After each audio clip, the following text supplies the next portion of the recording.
नमस्कार बंधुरा welcome back to my channel बन्या डेली लाइफे तुम्हारे सबाइके स्वागत जानिए आबार एक नतून भिडियो निये चले आसलाम। तो आज के बानाबो आमी एक दुर्दान्त रेसिपि। तो देखो आमार हाथे देखते पाচ্ছ একটা এচড় আছে 2 किलो ওজন আর তার সঙ্গে নিয়েছি মাংস। এটা আছে চিকেন। তো এই মাংস দিয়ে আর এই এচড় দিয়ে সুন্দর একটা রান্না করে তোমাদের দেখাবো। খেতে কিন্তু খুব ভালো লাগে বন্ধুরা, একবার হলেও বাড়িতে ট্রাই করে দেখবে আমি যেভাবে বানাই এই পদ্ধতিতে। তো প্রথম থেকে শেষ পর্যন্ত ভিডিওটি দেখতে থাকো আমি কিভাবে বানাই। তো প্রথমে আছে এচড়টা কেটে নেবো। অনেকেই আছে এই এচড়টা কাটার ভয়ে খেতে চায় না, যে হাঁটা লেগে যাবে। তো আমি একদম সহজ পদ্ধতিতে কাটা তোমাদের দেখিয়ে দেবো। তো চলো দেখতে থাকো বন্ধুরা। তো দেখো প্রথমে আমি হাতে তেল মাখিয়ে নেব সুন্দর করে, আর এই বটির গায়েও লাগিয়ে দেবো একটু, আটাটা লাগবে না গায়ে বটির। আর সুন্দর করে হাতে তেল মাখিয়ে নেব। এবার এচড়টা কাটবো। তো প্রথমে লম্বা করে এভাবে কেটে নেব।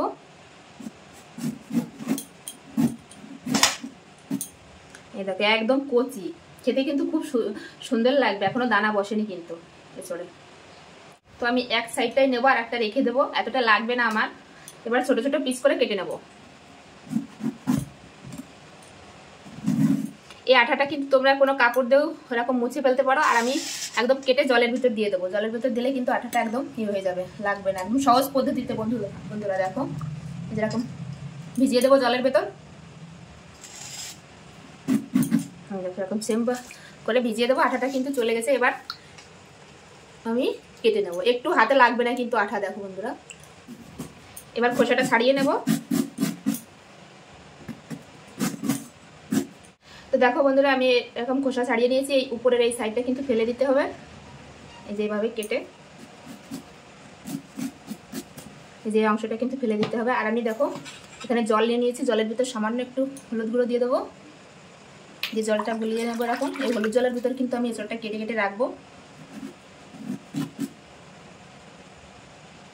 তো দেখো আমি এরকম পিস করে নেব, যেমন মাংসের পিস করেছি এরকম এচড়েরও পিস করে নেবো। এরকম জলের ভিতর রেখে দেবো, যেরকম পিস করে নেবো। দেখো সব আমি এরকম পিস করে কেটে নেব। একটু বড় বড় করেই কাটছি, কারণ মাংসের সঙ্গে খেতে কিন্তু খুব ভালো লাগবে। এরকম হলুদ জলে ভিজিয়ে রাখলে কিন্তু কালো হবে না। দেখো এই একই পদ্ধতিতে আমি সব এচড়গুলো কেটে নেবো এরকম করে, একই পদ্ধতিতে কেটে নেব। কাটতে একটু সময় লাগবে। তো দেখো বন্ধুরা আমি সব এচড় কেটে নিয়েছি। দেখো একটা এচড়ে কিন্তু কালো হয়ে যায়নি এই হলুদ জলে ভেজানোর জন্য। তো এখন আমি এচড়টা ভালো করে, এচড় আর মাংসটা ভালো করে ধুয়ে নিয়ে আবার আসছি রান্নার সামনে। তো দেখো বন্ধুরা আমি এচড় ভালো করে ধুয়ে নিয়ে চলে এসেছি। আর কড়াই বসিয়ে দিয়েছি, কড়াইয়ের ভিতর দিয়ে দিয়েছি জল। এবার এচড়গুলো সেদ্ধ করে নেব। তো দিয়ে দেবো এচড়, উপর দিয়ে দেবো সামান্য পরিমাণে একটু হলুদ গুঁড়ো, আর দিয়ে দেবো একটু লবণ দিয়ে এবার ভালো করে এচড়টা সেদ্ধ করে নেব। তো এখন ঢাকা দিয়ে সেদ্ধ করে নেব। আর এই সাইডে আমি মশলা করে নেব। প্রথমে বেটে নেব আদা রসুন। তো দেখো আদা রসুন আমি ভালো করে বেটে নিয়েছি মিহি করে। এবার তুলে নেব। এবার বেটে নেব হচ্ছে গোটা ধনে আর শুকনো লঙ্কা।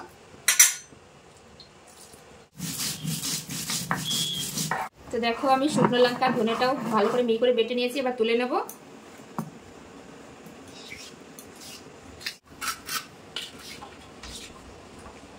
এবার গোটা গরম মশলা বেটে নেব।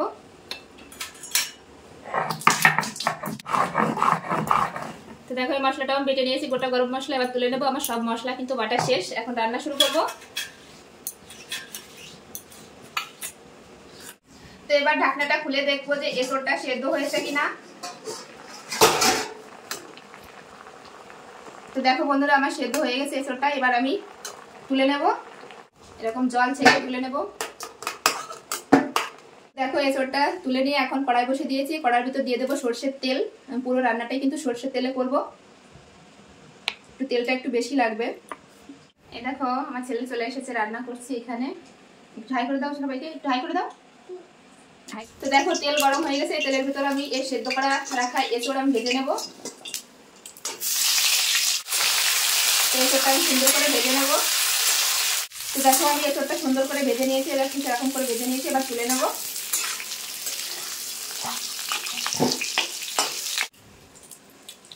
ওই তেলের ভিতর সামান্য পরিমাণে একটু তেল দিয়ে দেবো। তেল গরম হয়ে গেছে, তেলের ভিতর ফোড়ন করে নেব। দিয়ে দেবো হচ্ছে গোটা জিরে, শুকনো লঙ্কা, তেজপাতা। তো তো দেখো ফোড়নটা একটু ভাজা ভাজা হয়ে গেছে, এখন দিয়ে দেবো পেঁয়াজ কুচি, একটু লাল লাল করে ভেজে নেবো। তো দেখো আমি পেঁয়াজটা এরকম লাল লাল করে ভেজে নিয়েছি। এরপরে দিয়ে দেবো হচ্ছে আদা রসুন বাটা, আর দিয়ে দেবো হচ্ছে শুকনো লঙ্কা আর ধনে বাটা। এরপর দিয়ে দেবো হলুদ গুঁড়ো, দিয়ে দেবো স্বাদ অনুযায়ী লবণ, আর দিয়ে দেবো টমেটো কুচি, দিয়ে আর একটু সুন্দরভাবে কষিয়ে নেবো। দিয়ে দেবো সামান্য পরিমাণে একটু জল দিয়ে এবার মশলাটা ভালো করে কষিয়ে নেবো। মশলা যত ভালো কষানো হবে খেতেও কিন্তু তত ভালো লাগবে। তো দেখো বন্ধুরা মশলাটা আমার ভালোভাবে কষানো হয়ে গেছে, আর মশলা থেকে দেখো তেল ছেড়ে দিয়েছে। এবার আমি এই ধুয়ে রাখা মাংস দিয়ে দেবো। মাংস দিয়ে এবার সুন্দর করে কষাবো। এবার মশলার সঙ্গে ভালোভাবে কষিয়ে নেবো মাংসটা আমি।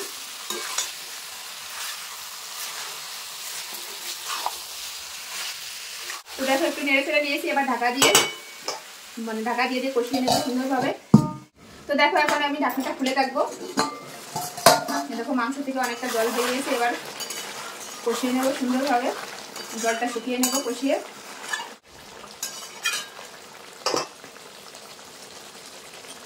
দেখো বন্ধুরা জলটা প্রায় শুকিয়ে এসছে, আমার কষানো প্রায় শেষের দিকে।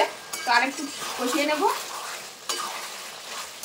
তো দেখো বন্ধুরা আমার মাংসটা কষানো হয়ে গেছে, আর মাংস থেকে দেখো তেলও ছেড়ে দিয়েছে। কালারটা দেখো কত সুন্দর এসেছে। দেখো বন্ধুরা এখনই তো খাওয়া যাবে যেমন পরিস্থিতি। তো দেখো এবার মাংসের ভেতরে এই ভেজে রাখা এঁচড় দিয়ে দেবো। এঁচড় দিয়ে আর একটু কষিয়ে নেবো।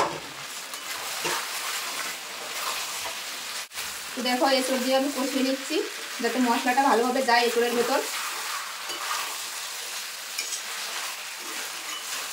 তো দেখো বন্ধুরা এঁচড় আর মাংসটা আমি ভালোভাবে কষিয়ে নিয়েছি। এবার জল দিয়ে দেবো, পরিমাণ মতো জল দিয়ে দেবো আমি।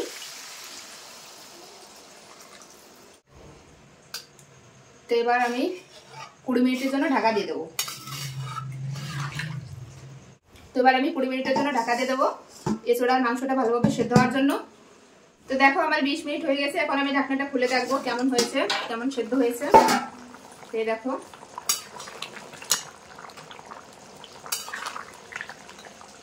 সেদ্ধ হয়ে গেছে, আর মাংসটাও সেদ্ধ হয়ে গেছে।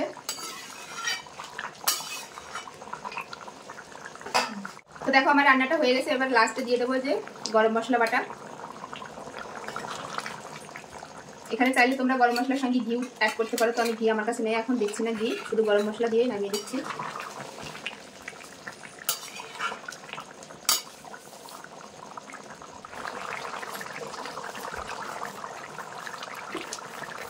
তো দেখো বন্ধুরা আমার রান্নাটা শেষ, এখন আমি গ্যাস বন্ধ করে দেবো।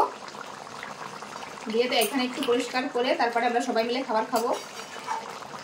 কেমন হয়েছে দেখতে অবশ্যই কিন্তু কমেন্টে জানাবে। তো দেখো বন্ধুরা আমরা সবকিছু গুছিয়ে এখন খাবার খেতে বসে পড়েছি, আমি আর আমার ছেলে। দেখাই তোমাদের ফাইনাল লুকটা কেমন হয়েছে দেখতে। দেখো দেখতে কেমন হয়েছে, দেখেই বুঝতে পারছো তো কতটা লোভনীয় হয়েছে। তো এখন আমি আর আমার ছেলে খেয়ে নেব।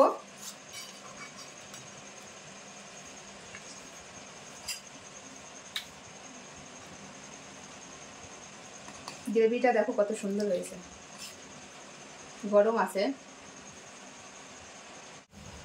দেখো আমি আর আমার ছেলে খেয়ে নেবো এখন, গরম আছে যেহেতু কেবলই নামালাম।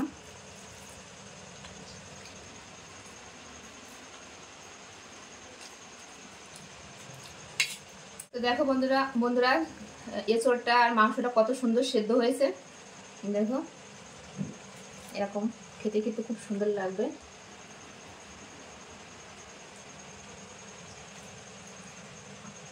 তো দেখো বন্ধুরা এরকম একটু মাংস নেবে, একটু এঁচড় নেবে, আর ভাত নেবে, খেতে কিন্তু খুব সুন্দর লাগবে। তো দেখো কার কার লোভ হচ্ছে অবশ্যই কমেন্টে জানিও, আর কেমন লাগলো আমার এই রেসিপিটি অবশ্যই কিন্তু জানিও। আর এখন তো দেখো বন্ধুরা এখন বাজারে প্রচুর পরিমাণে এঁচড় পাওয়া যাচ্ছে। তো একবার হলে এই রেসিপিটি একবার ট্রাই করবে, খুব ভালো লাগবে। আমি তো প্রথমে একদিন বানিয়েছিলাম বাড়িতে, তো খুব ভালো লেগেছে। তো ভাবলাম যে তোমাদের সঙ্গে একটু শেয়ার করি।